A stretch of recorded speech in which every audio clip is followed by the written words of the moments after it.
Selamat berjumpa kembali saudara mahasiswa. Setiap kali perusahaan menerbitkan saham atau obligasi, ada satu pertanyaan penting. Berapa sebenarnya biaya modal yang harus mereka tanggung?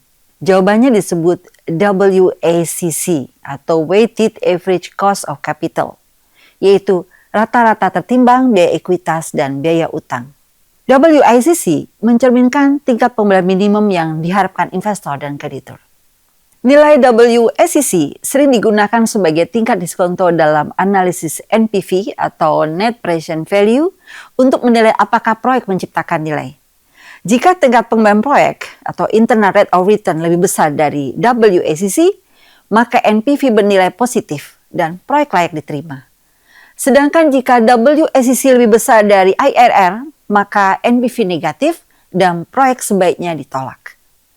Bagaimanapun, WACC memiliki keterbatasan. WACC mencerminkan risiko rata-rata perusahaan, bukan risiko spesifik proyek.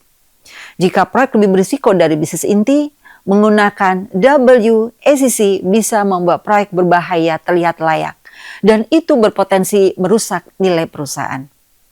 Selain itu, WACC sangat sensitif terhadap asumsi seperti beta, premi risiko pasar, dan struktur modal. Perubahan kecil pada input bisa menghasilkan keputusan investasi yang berbeda. Nah, kita lihat laporan bulan Indonesia dari investment sekitar bulan November 2025 yang menyoroti isu bahwa 2026 minimum wages delayed by constitutional court ruling atau berita tentang resesi dunia. Sehingga bagaimana faktor eksternal seperti regulasi, kebijakan upah itu dapat mengubah risiko bisnis. Dan pada akhirnya ini mempengaruhi WACC. Perubahan kebijakan seperti upah minimum bukan hanya isu sosial. Ia bisa mengubah risiko perusahaan dan membuat perhitungan WACC menjadi tidak lagi akurat. Dengan demikian, WACC adalah alat yang kuat, tapi bukan alat yang sempurna. Ia harus disesuaikan dengan risiko proyek, bukan hanya risiko perusahaan. Selanjutnya, Anda perlu memahami bagaimana risiko ini benar-benar diterjemahkan menjadi tingkat pengembalian yang diharapkan investor. Melalui konsep yang namanya biaya ekuitas. Karena setiap kali perusahaan melakukan IPO atau ekspansi besar, investor bertanya, berapa imbal hasil yang sepadan dengan risiko yang mereka tanggung? Itulah yang disebut dengan biaya ekuitas, yaitu tingkat pengembalian minimum yang diharapkan pemegang saham. Karena pemegang saham dibayar terakhir setelah utang dilunasi, mereka menanggung risiko tertinggi dan karena itu menuntut return yang lebih tinggi. Dalam berbagai riset proyek, ini pernah dibahas oleh Cohort Indonesia, mulai dari infrastruktur hingga energi terbarukan. Pertanyaan utamanya selalu sama, apakah tingkat pengembaliannya sepadan dengan risiko? Jika suatu proyek hanya menghasilkan 10%, sementara biaya ekuitas 14%, maka proyek itu tidak menciptakan nilai bagi pemegang saham.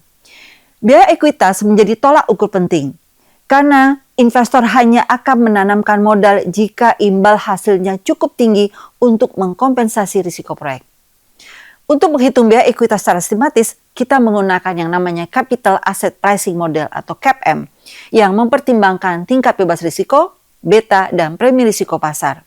Ketika perusahaan atau investor global menilai proyek infrastruktur atau energi, mereka sering menggunakan CAPM untuk menghitung biaya ekuitas berdasarkan risiko pasar.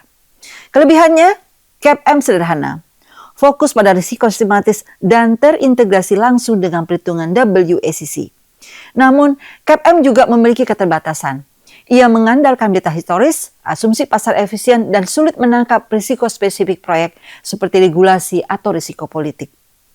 Nah, kita lihat di sini grafik Bloomberg yang menunjukkan investasi energi terbarukan global mencapai rekor 386 miliar US dollar pada kuartal pertama 2025. Namun, kenaikan ini tidak otomatis mencerminkan seluruh proyek karena KM hanya menangkap risiko pasar melalui beta historis, sementara risiko spesifik seperti regulasi, subsidi, dan risiko politik seringkali tidak tercermin dalam modal tersebut.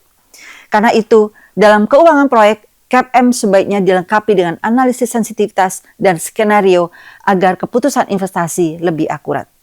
Demikianlah materi kita kali ini. Sampai jumpa kembali.